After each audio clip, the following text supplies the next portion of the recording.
viejo ranchero. Compró una hacienda sellada desde 1941. Su perro. Encontró una habitación que nadie había visto. El sol de Zacatecas es un juez implacable.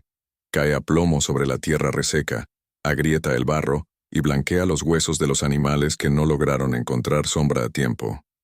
Pero para un hombre que ha pasado 58 años bajo su mirada, el sol es también una vieja costumbre, un compadre que te saluda cada mañana con la misma franqueza con la que te despide al atardecer.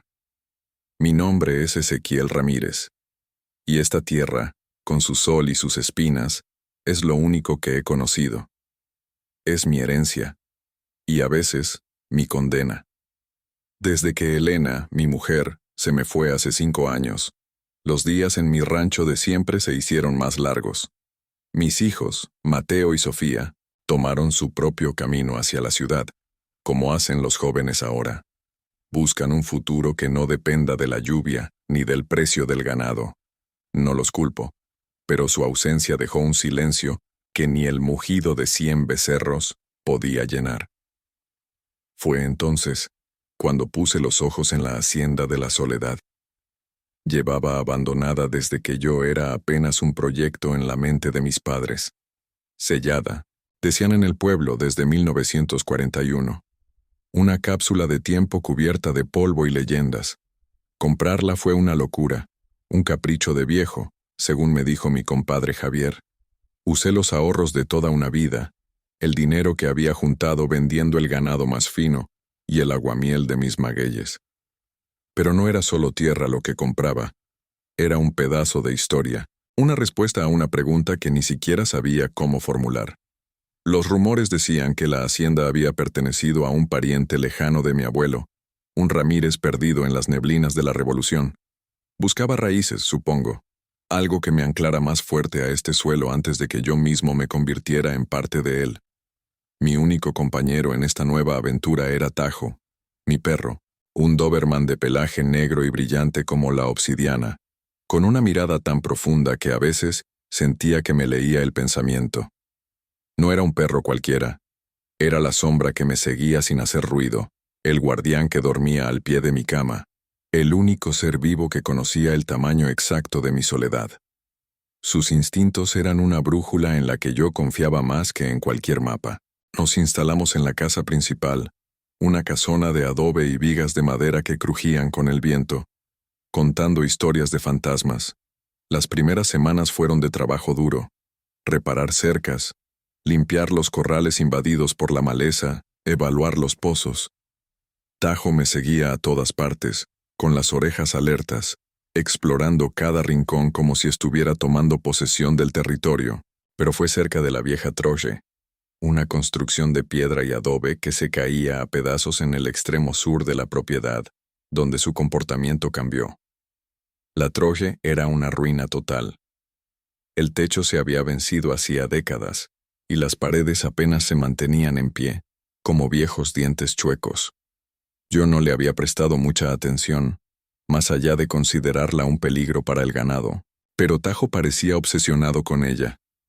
Cada vez que pasábamos cerca se detenía en seco. Su cuerpo se tensaba, el pelo del lomo se le erizaba y emitía un gruñido bajo, profundo, que no era de agresión, sino de algo más, de una profunda inquietud. Al principio, lo ignoré. ¿Qué traes, Tajo? ¿Un zorrillo? ¿Una víbora? Le decía mientras le daba una palmada en el lomo. Pero él no se movía. Se quedaba ahí, con la nariz pegada al suelo, cerca de un montón de vigas podridas y tejas rotas que bloqueaban lo que alguna vez debió ser una esquina del edificio. Una mañana, la tercera semana de estar allí, su insistencia se volvió imposible de ignorar. Empezó a ladrar. No era su ladrido de alerta habitual, era un ladrido constante, grave, casi un lamento, y luego comenzó a escarbar con una furia que nunca le había visto, lanzando tierra y pedazos de adobe con sus patas delanteras. Dejé la pala con la que estaba limpiando un canal de riego y me acerqué. Ya, Tajo, ya. Vas a lastimarte las patas, animal. Pero no me hizo caso. Su mirada se clavó en la mía por un segundo, y fue como si me estuviera suplicando. Había una urgencia en sus ojos que me heló la sangre. Me arrodillé a su lado, sintiendo el calor que emanaba de su cuerpo tenso. Aparté unas hierbas secas y miré el lugar donde escarbaba. No parecía haber nada, solo tierra compactada y los escombros del derrumbe. A ver, pues vamos a ver qué tanto alboroto traes, le dije, más para calmarlo a él que por verdadera curiosidad. Agarré una de las vigas caídas. Estaba pesada, húmeda por la parte que tocaba el suelo. Tiré de ella con todas mis fuerzas, mis botas resbalando en la tierra suelta. El madero se movió con un quejido agónico. Tiré de nuevo, y luego de otra viga. Tajo no dejaba de gemir animándome. Después de unos 10 minutos de esfuerzo, sudando bajo el sol de la mañana, logré despejar una pequeña área, y entonces lo vi.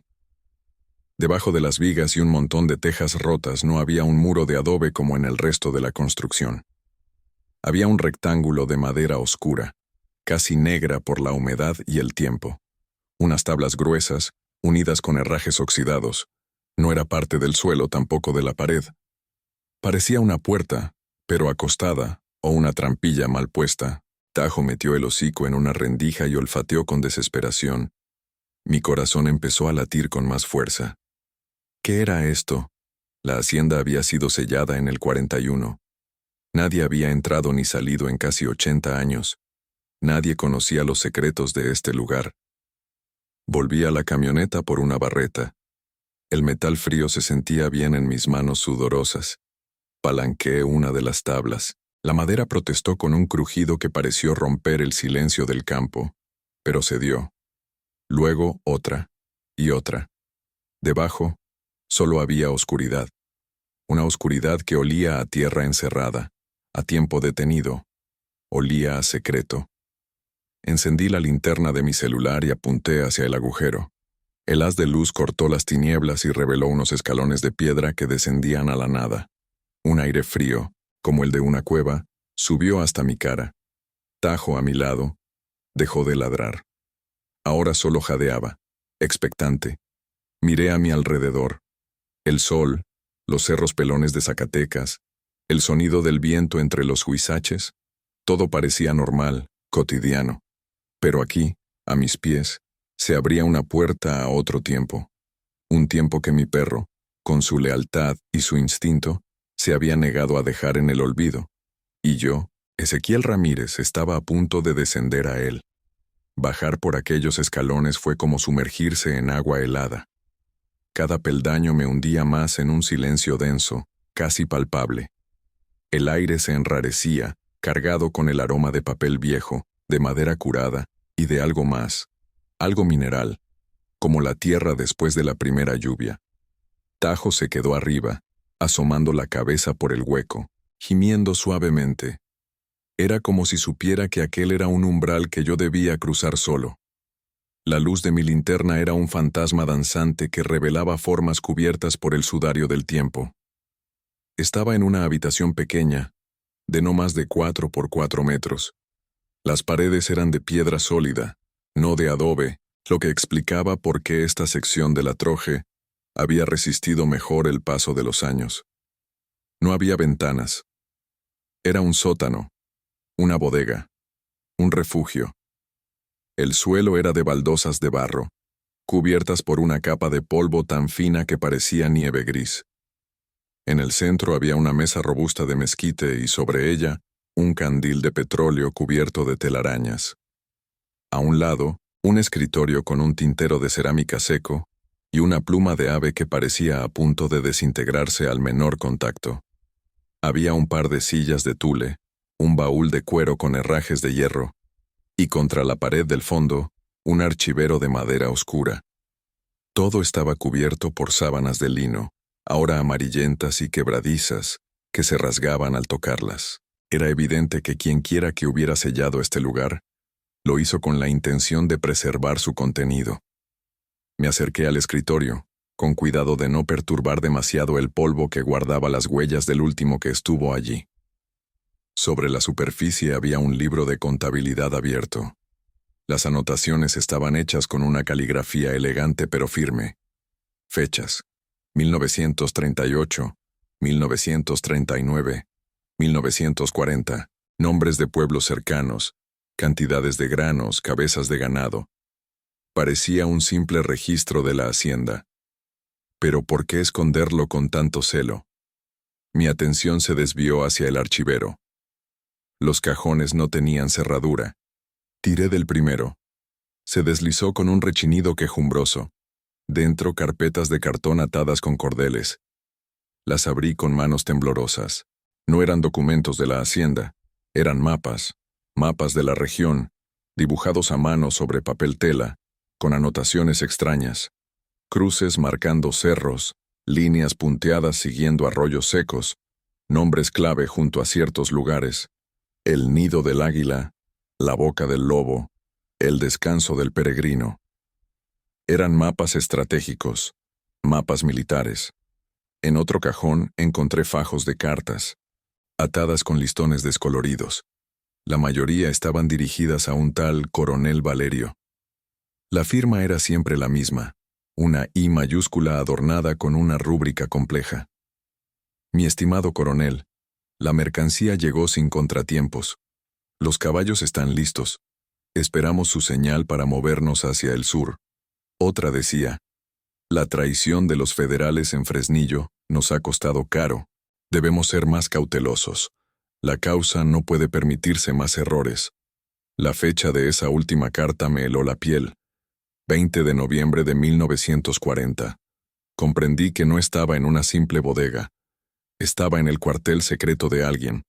Un revolucionario, un cristero, alguien que había luchado en uno de los tantos conflictos que desangraron a México, pero la revolución había terminado oficialmente muchos años antes. ¿Qué causa era esta? ¿Y quién era esa misteriosa I? Fue en el último cajón donde encontré la conexión que buscaba. Una pequeña caja de madera de cedro. Dentro, sobre un lecho de terciopelo raído, había una fotografía en sepia. Un hombre de pie de unos 30 años, con un bigote espeso y una mirada fiera, desafiante, vestía ropa de campo, pero con una cartuchera cruzada al pecho y un sombrero de ala ancha. Detrás de él, se veía la fachada de la casa principal de esta misma hacienda. Al reverso de la foto, escrito con la misma caligrafía de las cartas, un nombre. Isidoro Ramírez. Isidoro Ramírez. El nombre me sonó familiar, un eco de las historias que mi abuelo me contaba en las noches frías, junto al fogón. Hablaba de un tío suyo, un hermano de mi bisabuelo que se perdió en la bola. Un hombre idealista y terco, que se había negado a aceptar el fin de la revolución, que creía que la tierra seguía en manos de los mismos caciques de siempre, solo que con otros nombres. Tu tío abuelo Isidoro, decía mi abuelo con una mezcla de orgullo y tristeza, nunca dejó de pelear por lo que creía justo, aunque le costara todo. Entonces todo encajó. La I de las cartas, la hacienda sellada, los mapas. Mi tío abuelo no se había perdido. Se había escondido aquí. Este lugar había sido su último bastión, y lo había sellado en 1941, probablemente antes de huir, o de ser capturado o muerto. Salí de la habitación secreta sintiendo el peso de 80 años de historia sobre mis hombros. Tajo me recibió con ladridos de alivio lamiéndome las manos llenas de polvo. Me senté en el suelo, junto a la entrada, con la foto de Isidoro en la mano. Su mirada parecía atravesar el tiempo y preguntarme algo. Miré a mi alrededor. La tierra por la que él había luchado ahora era mía. ¿Qué significaba eso? ¿Qué responsabilidad me había caído encima? Los días siguientes fueron un torbellino de actividad febril. Sabía que no podía quedarme solo con lo que había encontrado. Necesitaba contexto, necesitaba pruebas. Con la excusa de registrar oficialmente los linderos de la propiedad, viajé al Archivo Municipal de San Jacinto de la Sierra, el pueblo más cercano. Era un cuarto polvoriento en la parte trasera de la presidencia municipal, atendido por una señora mayor que parecía conocer cada legajo por su nombre. Le expliqué que buscaba los planos originales de la Hacienda de la Soledad. Después de una larga búsqueda entre tomos encuadernados en piel, encontramos el registro. El plano original de 1910 mostraba la troje como una sola estructura rectangular, pero un anexo, fechado en 1935 y firmado por el propio Isidoro Ramírez, mostraba una modificación, la construcción de una bodega subterránea para vinos, una mentira perfecta para ocultar su verdadero propósito. El documento de venta, de 1941, estaba firmado por un apoderado legal. Isidoro ya no estaba. Había desaparecido del registro público. Con esta información decidí visitar a la única persona en el pueblo que podría recordar algo de aquellos tiempos, don Anselmo, un anciano de 95 años cuya mente era un archivo viviente de la historia local. Lo encontré en el portal de su casa, meciéndose en una silla de madera, con la mirada perdida en los cerros. Le conté de mi compra, de la hacienda. Sus ojos, nublados por las cataratas, parecieron brillar con un recuerdo lejano. La soledad, susurró, su voz como el crujido de hojas secas. La tierra de los Ramírez valientes. ¿Sabes que de ahí salió uno de los buenos? Un tal Isidoro. Le mostré la fotografía. Don Anselmo la tomó con manos temblorosas y la acercó a su rostro. Una sonrisa desdentada se dibujó en su cara. Claro que sí. Este es Isidoro. Mi padre hablaba mucho de él. Decía que era un hombre cabal que no se doblaba ante nadie. Cuando la revolución se acabó en los papeles, él siguió peleando. No con armas, no siempre. Organizaba a los campesinos, les enseñaba a leer, a defender sus derechos sobre el ejido. Los viejos caciques lo odiaban. Decían que era un bandolero, un alborotador. ¿Y qué pasó con él, don Anselmo? Pregunté conteniendo el aliento. El anciano suspiró. Nadie sabe a ciencia cierta, mijo. Un día, simplemente desapareció. Fue por ahí del 41. Sus enemigos eran poderosos. La gente decía que lo mataron y lo enterraron en el monte. Otros que se fue al norte, a empezar de nuevo. Su hacienda quedó ahí, cerrada. Nadie se atrevió a tocarla. Por miedo, por respeto. No sé. Se convirtió en una leyenda. Decían que el espíritu de don Isidoro todavía la cuidaba. Las palabras de don Anselmo confirmaron mis sospechas. Mi tío abuelo había sido un luchador social, un rebelde que usó su propia tierra como base de operaciones. Pero la historia no terminaba ahí. Sentía en mis huesos que la habitación secreta guardaba algo más que mapas y cartas. Había un propósito en todo aquello, un plan interrumpido. Mi descubrimiento, sin embargo, no pasó desapercibido. La noticia de que yo, Ezequiel Ramírez, había comprado la vieja hacienda y andaba escarbando en las ruinas, corrió como pólvora por el pueblo. Y con la noticia, llegó la atención no deseada. Una tarde, mientras revisaba una cerca en el lindero oeste, una camioneta de lujo de esas que desentonan con el paisaje de tierra y nopales, se detuvo junto a mi propiedad. De ella bajó don Rodolfo Infante, un ganadero rico y prepotente, cuya familia había amasado su fortuna de maneras que la gente prefería no cuestionar. Su rancho colindaba con el mío. «¡Qué milagro, Ezequiel!», dijo con una sonrisa que no le llegaba a los ojos. «¿Con qué te hiciste de este montón de piedras? Dicen que buscas tesoros, ten cuidado, no vayas a encontrar puras culebras». «Buenas tardes, Rodolfo. Solo estoy poniendo en orden lo que es mío», respondí, seco. Tajo a mi lado gruñó sordamente sin quitarle la vista de encima. «¿Tuyo?», se rió. «Esta tierra tiene muchas historias, Ramírez, y muchas deudas. Mi abuelo siempre dijo que una parte de esta hacienda le pertenecía por un viejo trato. A lo mejor deberíamos revisar esos papeles juntos, ¿no crees? Para evitar malentendidos». La amenaza era clara. Rodolfo no solo era codicioso, sino que parecía saber o sospechar más de lo que aparentaba. Su interés repentino no era casualidad. Sentí un escalofrío. El secreto de Isidoro no solo era un tesoro histórico, se estaba convirtiendo en un peligro presente. La lucha de mi tío abuelo, silenciada por 80 años, estaba llamando a mi puerta. Y yo, junto a mi leal perro, Tendría que decidir si estaba a la altura de terminarla. La visita de Rodolfo Infante me dejó un sabor amargo en la boca, como el de la ceniza fría. Su codicia era un veneno que se esparcía por el aire, amenazando con contaminar el propósito que empezaba a formarse en mi corazón. Entendí que la historia de Isidoro no era un simple relato del pasado, era una brasa viva bajo la tierra, y yo, al remover los escombros, la había expuesto al viento.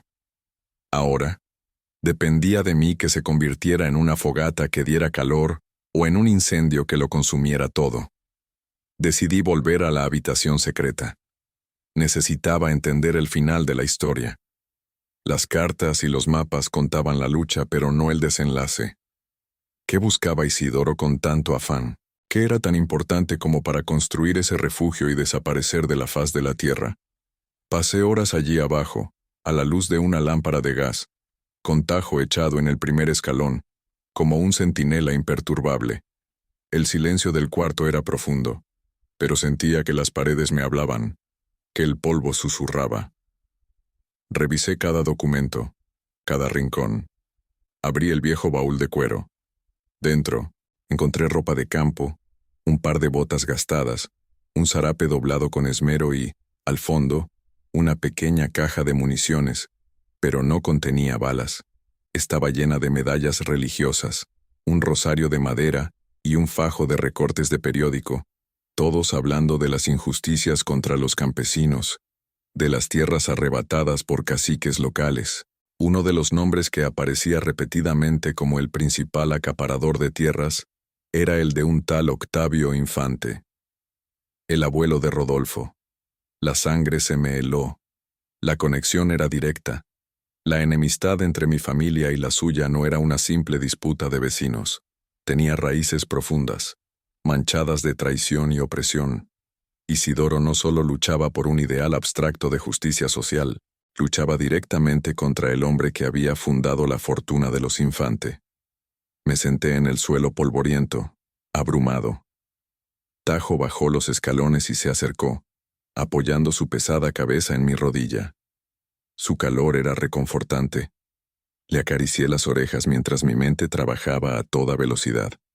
Isidoro debía de haber reunido pruebas, algo que pudiera usar para desenmascarar a Octavio Infante, para devolver la tierra a sus dueños legítimos. Pero, ¿dónde estaban? Había revisado todo. El escritorio, el archivero, el baúl. No había nada más. La frustración me invadió. ¿Habría logrado escapar con ellas? ¿O las habría destruido para que no cayeran en manos enemigas? Miré alrededor de la habitación. Una última vez. La mesa de mezquite en el centro, sólida, imponente. Las sillas, el candil. Nada. Me levanté, dispuesto a rendirme por ese día. Fue entonces cuando Tajo volvió a actuar. Se había levantado de mi lado y caminaba inquieto por la habitación. Olfateaba el suelo, las paredes, los muebles. De pronto se detuvo junto a la gran mesa de mezquite. Empezó a gemir, un sonido bajo y ansioso, el mismo que había hecho arriba, en las ruinas de la Troje. Se metió debajo de la mesa y comenzó a rascar el suelo de baldosas con sus patas, con la misma insistencia desesperada. ¿Ahora qué, Tajo? ¿Hay ratones aquí abajo? Le dije, aunque sabía que no era eso. Me arrodillé y me asomé bajo la mesa. El perro rascaba con ahínco una baldosa en particular, justo en el centro del espacio que ocupaba el mueble. La baldosa no parecía diferente a las demás, pero la persistencia de Tajo me hizo dudar. Con la punta de la barreta, que había dejado en un rincón, hice palanca en la juntura de la baldosa. No se movió. Insistí, aplicando más fuerza. Escuché un ligero chasquido. La baldosa se había levantado una fracción de milímetro. Metí los dedos en la ranura y tiré. Estaba pesada, pero cedió. Debajo no había tierra. Había un anillo de hierro, oxidado y embutido en un bloque de madera. Una trampilla. El corazón me dio un vuelco. Me costó trabajo creerlo. Una habitación secreta dentro de otra habitación secreta. Isidoro había sido un hombre extremadamente cauteloso. Con la ayuda de la barreta, logré levantar la pesada puerta de madera. Un olor a metal y a papel aún más antiguo que el del resto del cuarto subió desde la oscuridad. Era una pequeña bóveda, no más grande que un baúl, excavada en la misma tierra y revestida de piedra. Dentro había dos cosas. La primera era una caja de metal pesada y bien cerrada. La segunda, un portafolios de cuero, rígido por el tiempo. Saqué primero el portafolios. Los broches de latón se deshicieron en mis manos. Dentro, cuidadosamente envueltos en una tela encerada, había varios documentos. Eran títulos de propiedad originales, firmados antes de la Revolución, a nombre de varias familias de la región, y junto a ellos, un manuscrito, un diario, el diario de Isidoro Ramírez. Abrí la primera página. 2 de mayo de 1941, leí. Infante sabe que estoy aquí. Supe por mis contactos en el pueblo que ha ofrecido una recompensa por mi cabeza. El cerco se cierra. La traición de su capataz, antiguo compañero de armas, nos ha costado demasiado. Ya no es seguro permanecer en la soledad. Debo ocultar el legado, el oro de la causa y las pruebas de su robo, antes de partir. Si no regreso, que Dios guíe a un alma justa hasta este lugar. La lucha no puede morir conmigo. El oro de la causa. Mis ojos se abrieron como platos y se dirigieron a la caja de metal. Pesaba una enormidad. La saqué del hueco con dificultad.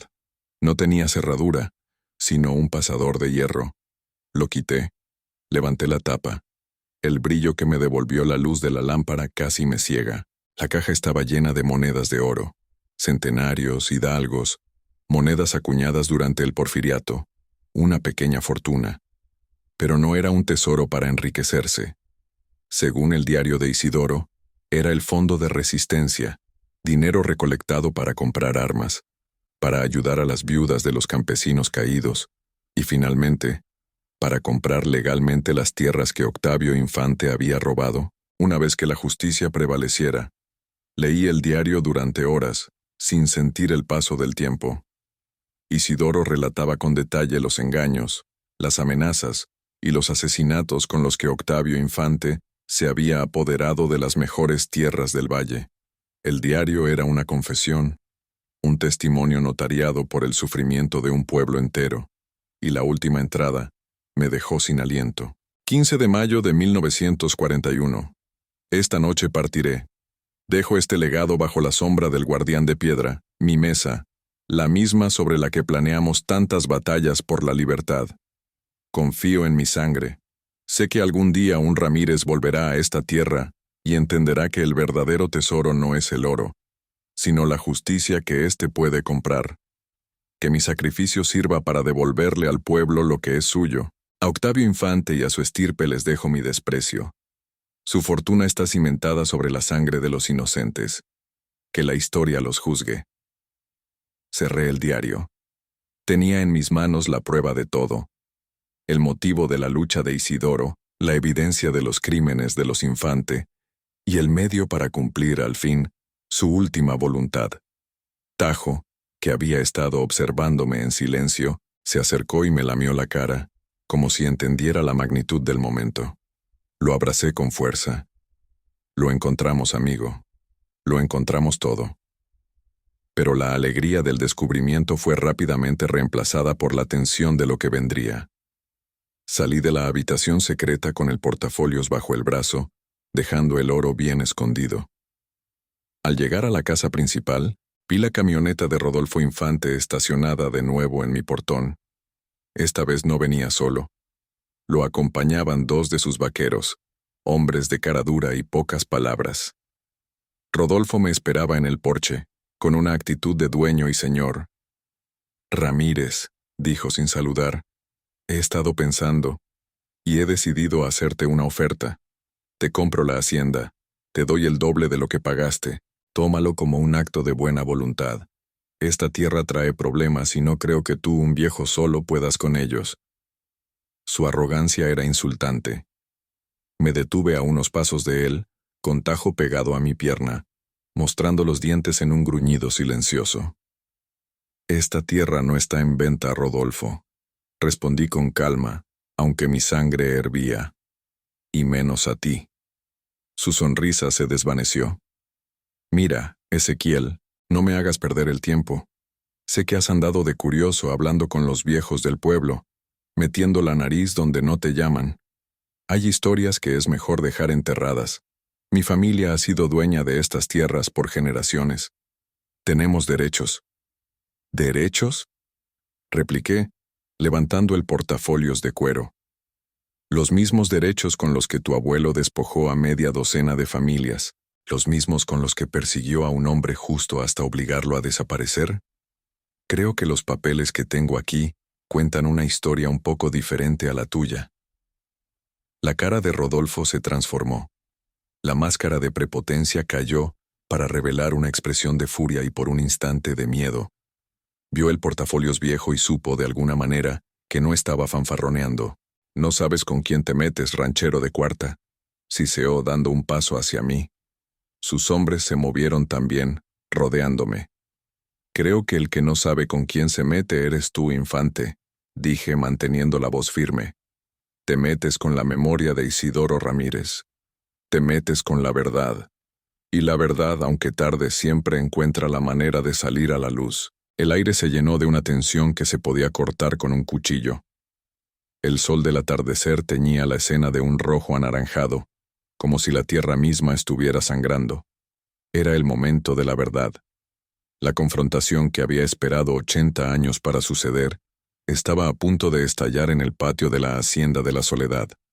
Y yo, que solo buscaba un lugar tranquilo para pasar mi vejez, me había convertido en el inesperado heredero de una guerra inconclusa. El silencio que siguió a mis palabras fue pesado, denso como el aire antes de una tormenta. Los dos vaqueros de Rodolfo me miraban con ojos vacíos, esperando la orden de su patrón. Rodolfo, por su parte, me estudiaba con una intensidad febril, su mandíbula apretada. Podía ver la lucha en su interior, la incredulidad, la ira, y esa pizca de miedo que delataba una conciencia culpable, heredada de generación en generación. Puras habladurías de viejos. Papeles falsos, escupió finalmente, tratando de recuperar el control. Dame ese portafolios, es propiedad de mi familia. Dio otro paso adelante, extendiendo la mano. En ese instante, Tajo reaccionó. No ladró. Simplemente se movió, interponiéndose entre Rodolfo y yo, y emitió un gruñido gutural, un sonido que vibraba desde lo más profundo de su pecho. Era la advertencia final. El pelaje de su lomo estaba erizado, sus músculos tensos como cuerdas de acero, y sus labios se retiraron para mostrar una dentadura formidable. Los vaqueros retrocedieron instintivamente un paso, incluso Rodolfo se detuvo en seco. Aproveché ese momento. No te voy a dar nada, Rodolfo. Esto no te pertenece. Esto le pertenece a la gente de este pueblo, a las familias que tu abuelo estafó. Y ahora, por favor, sal de mi propiedad. No te lo voy a repetir. Mi voz no era fuerte, pero llevaba el peso de la convicción, el peso del diario de Isidoro que apretaba bajo mi brazo. Rodolfo me fulminó con la mirada, una mezcla de odio y frustración. Sabía que no podía usar la fuerza bruta, no allí, no en ese momento. Sería demasiado obvio, demasiado escandaloso. Se dio media vuelta con un movimiento brusco. Esto no se va a quedar así, Ramírez. Te lo juro por la memoria de mi abuelo. Vas a lamentar haber desenterrado el pasado. Subió a su camioneta seguido por sus hombres y se fue levantando una nube de polvo que tardó en asentarse, como la ira que había dejado flotando en el aire. Cuando se fueron, solté un suspiro que no sabía que estaba conteniendo. Mis piernas temblaban un poco. Me agaché y abracé a Tajo, enterrando mi cara en su cuello. Buen chico, eres el mejor guardián que un hombre podría pedir. Él me lamió la mano, su cuerpo relajándose por fin. Sabía que la amenaza de Rodolfo era seria. Un hombre como él no se rinde fácilmente. Tenía dinero, influencias. Podía intentar desacreditarme, acusarme de falsificador, incluso intentar algo peor. No podía enfrentarlo solo. La causa de Isidoro no era una lucha individual, era una causa comunitaria.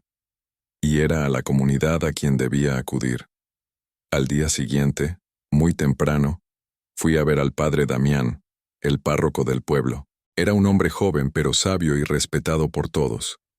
Lo encontré en la sacristía, preparándose para la misa de la mañana.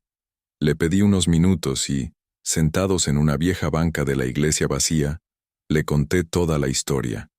Le mostré el diario de Isidoro, los títulos de propiedad, la fotografía. El padre Damián escuchó en silencio, sus ojos pasando de los documentos a mi rostro. Cuando terminé, se quedó pensativo por un largo rato.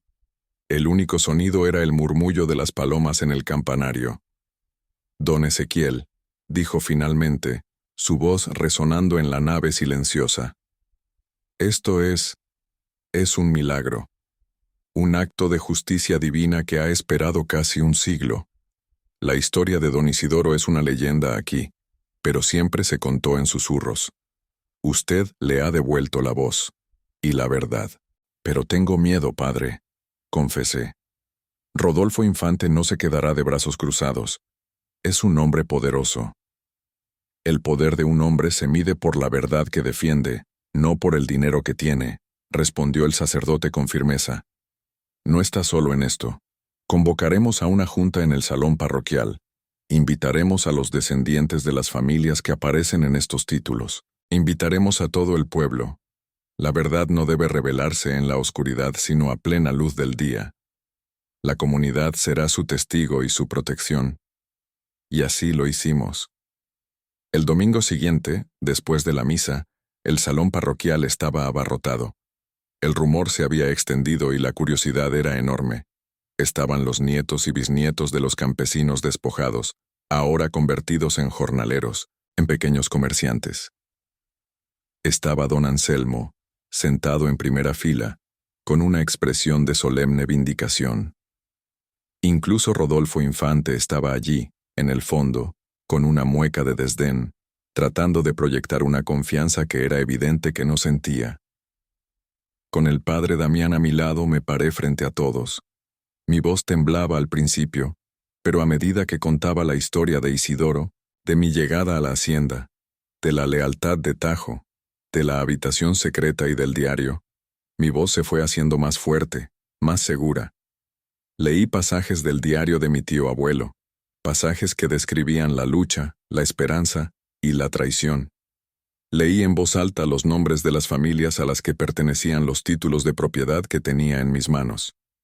Un murmullo recorrió la sala. La gente se miraba, reconociendo los apellidos de sus abuelos. Vi lágrimas en los ojos de algunos ancianos. La leyenda que habían escuchado de niños estaba cobrando vida frente a ellos. Cuando terminé, un silencio profundo llenó el salón. Todos los ojos se volvieron hacia Rodolfo Infante. Se levantó, su rostro rojo de ira. Esto es un circo, un viejo loco y un cura entrometido tratando de robarme lo que es mío con papeles viejos y cuentos de fantasmas. Mi abuelo fue un hombre de bien, un pilar de esta comunidad. No voy a permitir que manchen su nombre, gritó. Pero su defensa sonaba hueca, desesperada. En ese momento don Anselmo se levantó con dificultad, apoyado en su bastón. Su voz, aunque frágil, silenció a todos. Yo recuerdo a tu abuelo, Rodolfo, y recuerdo el miedo que sembraba. Recuerdo las historias que mi padre me contaba en voz baja.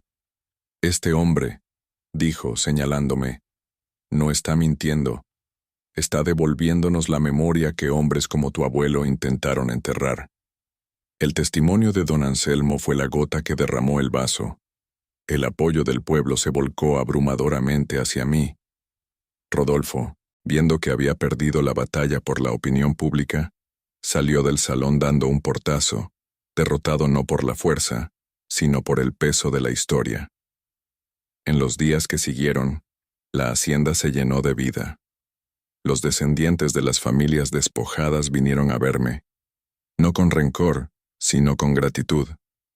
Juntos, con el asesoramiento del padre Damián y un abogado honesto del pueblo, trazamos un plan. El oro de la causa, como Isidoro lo había llamado, no sería repartido. Sería invertido en la comunidad. Decidimos que la Hacienda de la Soledad ya no sería un rancho privado. La casa principal se convertiría en un museo comunitario, dedicado a la historia de la región y a la memoria de Isidoro Ramírez y los luchadores anónimos como él. La habitación secreta se preservaría intacta, como un testimonio de su sacrificio. Las tierras de cultivo se organizarían como una cooperativa, trabajada por los descendientes de sus dueños originales, asegurando que el fruto de la tierra beneficiara a la comunidad, no a un solo hombre. Rodolfo Infante, enfrentado a las pruebas irrefutables y al repudio del pueblo, no tuvo más remedio que negociar. Para evitar un escándalo legal que destaparía los crímenes de su abuelo, accedió a reconocer los antiguos linderos y a ceder una porción de sus tierras a la nueva cooperativa. No fue un acto de bondad, sino de autopreservación, pero para nosotros fue una victoria. La transformación de la hacienda fue una obra de todos. Los hombres limpiaban el campo, las mujeres encalaban las paredes de la casona, los niños corrían por los patios que antes solo habían albergado silencio y fantasmas. El lugar, que yo había comprado para llenar mi propia soledad, se había convertido en el corazón palpitante de todo un pueblo. Una tarde, meses después, estaba sentado en el porche, el mismo lugar donde había enfrentado a Rodolfo. El sol de Zacatecas, ya no un juez implacable sino una caricia tibia, se ponía detrás de los cerros. El aire olía a tierra húmeda y a la pintura fresca del museo. Escuchaba las risas de los niños jugando en el corral y el sonido de un tractor a lo lejos, preparando la tierra para la siembra de la cooperativa. Tajo estaba echado a mis pies, su cabeza descansando sobre mis botas. Su respiración era tranquila, acompasada. Lo miré y sentí una oleada de gratitud tan inmensa que me costó tragar.